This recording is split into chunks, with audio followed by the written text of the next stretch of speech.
No se detuvo mucho Hidalgo en Guanajuato. El día 8 de octubre emprendió la marcha hacia Valladolid, hoy Morelia. Esta ciudad no ofreció resistencia alguna. Sus principales autoridades, el obispo Abadi Queipo y el intendente Terán, huyeron hacia México.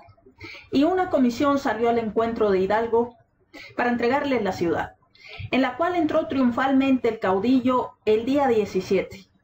Sin pedirlo esto, el gobernador de la Mitra le levantó la excomunión. Aquí también se dieron saqueos de casas y comercios de españoles, pero Ignacio Allende los cortó con energía. En Valladolid, Hidalgo reforzó aún más sus tropas con contingentes del ejército regular que se le unieron. También se procuró mediante requisa dinero y recursos para continuar la campaña.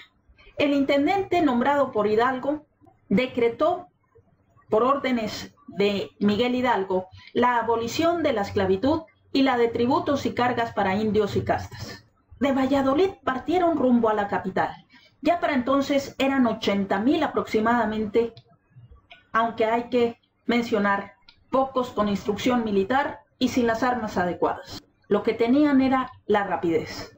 Recuerden que las armas que llevaban los insurgentes eran lo que tenían a mano, el asadón con que trabajaban la tierra, y claro, cuando empezaron a ganar, pues las armas de los contendientes que mataban, y poco a poco se fueron armando también ahí.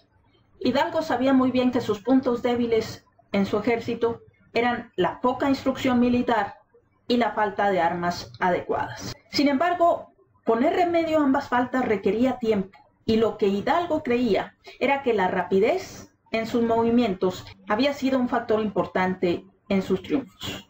Y al estar enterado de que la capital no se hallaba preparada para resistir, ya que las principales fuerzas virreinales habían sido concentradas en San Luis y Querétaro, por eso decidió dirigirse a la capital sin perder tiempo. Durante una breve estancia del ejército en Acámbaro, Michoacán, una junta de oficiales reorganizó el mando. Así, Hidalgo fue nombrado generalísimo, Allende capitán general, Aldama, Valleza, Jiménez y Arias recibieron el grado de tenientes generales, y Martínez, Abasolo y otros el de mariscales. La batalla del Monte de las Cruces y la retirada de Hidalgo.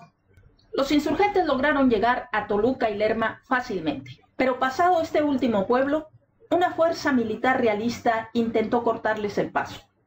Esta fuerza había sido despachada al objeto por el virrey Venegas y estaba compuesta por un regimiento y 2 batallones de infantería y algunas compañías de dragones. Sus efectivos sumaban en total un poco más de 2,000 hombres, que eran comandados por el teniente coronel Torcuato Trujillo. Si decíamos que ya partiendo de Valladolid, los insurgentes aproximadamente eran 80,000, pues era lógico que iban a sufrir las fuerzas realistas un descalabro.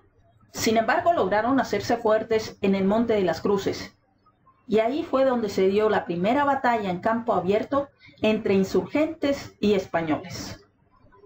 Al iniciarse esta batalla, la artillería de Trujillo, situada en posición favorable, hizo grandes estragos en los insurgentes, que intentaban tomar los cañones atacando de frente en grandes masas. Ignacio Allende, el militar, y quien debió de haber sido tal vez nombrado generalísimo por su instrucción precisamente, a diferencia de Hidalgo, que tenía la fuerza y el arraigo emocional. Pues aquí el militar fue el que tomó las riendas del ejército y decidió cambiar enseguida de táctica y trató de flanquear las posiciones realistas. Su maniobra dio resultados. Las tropas virreinales se vieron envueltas y obligadas a retirarse después de sufrir grandes bajas. Sin embargo, mayores fueron, debido a la gran masa y a la falta de armamento adecuado, las padecidas por las fuerzas insurgentes.